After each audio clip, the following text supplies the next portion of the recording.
عبادت کی اللہ کے ہاں قبولیت کی شرط لازم ہے اخلاص. اخلاص نہیں ہے تو عبادت قبول نہیں. اخلاص کی ضد کیا ہے؟ ریا. ریا کہتے ہیں دکھاوا، دکھانے کے لیے کام کرنا. سمعہ،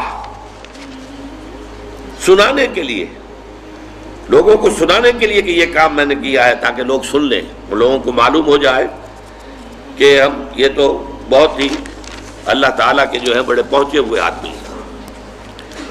اس کے ضمن میں اب آپ ایک پہلے حدیث سن لیجئے، مسند احمد ابن حنبل کی ہے اور مشکات کے حوالے سے. باب الریا والسمعہ مشکات کا جو ہے اس میں یہ حدیث موجود ہے. حضور فرماتے ہیں من صلی یرائی فقد اشرک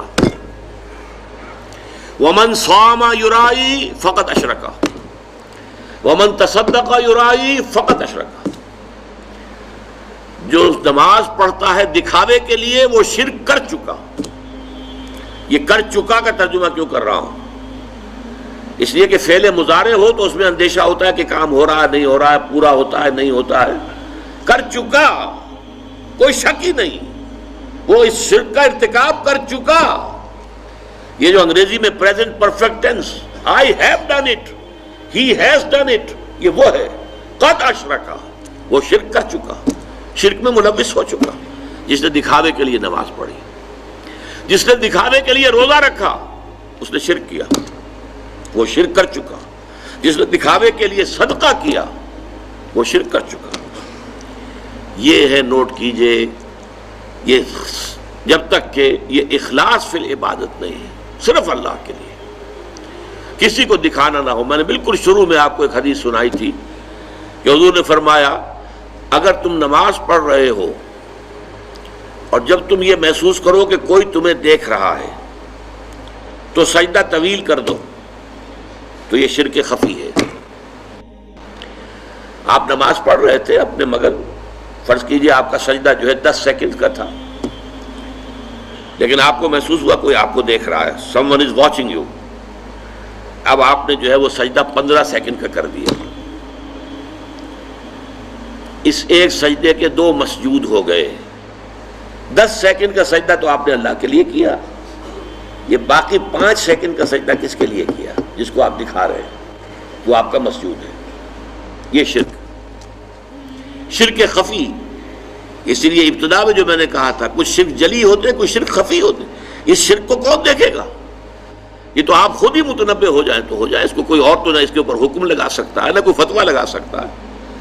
اور وہ حدیث بھی یاد کیجئے جو میں سنا چکا ہوں شروع میں آپ کو، کہ یہ جو شرک ہے خفی، شرک خفی کا پہچاننا اتنا مشکل ہے جتنا کسی انتہائی تاریک رات میں سیاہ پتھر پر سیاہ چیونٹی کو چلتے ہوئے دیکھنا مشکل ہے، اتنا ہی یہ شرک خفی کا پہچاننا مشکل ہے. رات تاریک اندھیری رات اور اس میں سیاہ پتھر کے اوپر سیاہ جو ہے چیونٹی چل رہی ہے، اس کا دیکھنا کتنا مشکل ہوگا. اس حوالے سے نوٹ کر دیجئے قرآن مجید میں 3 مقامات پر یہ بات واضح کی گئی ہے کہ جو بھی نیکیاں، جو بھی خیر کے کام، جو بھی عبادت خداوندی کے کام لوگوں کو دکھاوے کے لیے کیے جائیں تو ان کی مثال کیا ہے؟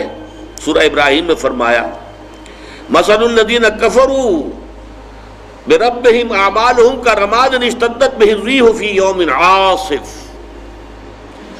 یہ جو نیکیاں لے کر آئیں گے، ریاکاری والی نیکیاں اور دکھاوے والی نیکیاں اور سمعہ والی نیکیاں، ڈھیر کے ڈھیر ہوں گے، لیکن ان کی مثال ایسی ہوگی کہ جیسے راکھ کا ایک ڈھیر ہو اور ایک تیز ہوا چلے اور اس پوری راکھ کو بکھیر کے رکھ دے. اس کی کوئی حقیقت نہیں ہوگی اللہ کے یہاں. سورہ نور میں فرمایا والذین کفروا اعمالہم کسراب بقیعۃ یحسبہ الظمآن ماء. جو لوگ ایمان حقیقی سے، حقیقی ایمان سے محروم ہیں اور نیکیوں کو کام کر رہے ہیں، ان کی یہ نیکیاں جو ہے سراب کے مانند ہیں. جنہیں پیاسا سمجھتا ہے کہ پانی ہے، حقیقت میں پانی نہیں ہوتا. قیامت کے دن آ کر کھل جائے گا، کوئی نیکی نہیں. سورہ فرقان میں فرمایا وَقَدِمْنَا إِلَىٰ مَا عَمِلُوا مِنْ عَمَلٍ فَجَعَلْنَاهُ هَبَاءً مَنْثُورًا. وہ جو بڑے بڑے اعمال لے کر آئیں گے، ہم آئیں گے اور ٹھوکر لگائیں گے اور اس کو ہوا میں تحلیل کر دیں گے، اس لیے کہ ان اعمال کے پیچھے اخلاص نہیں ہوگا۔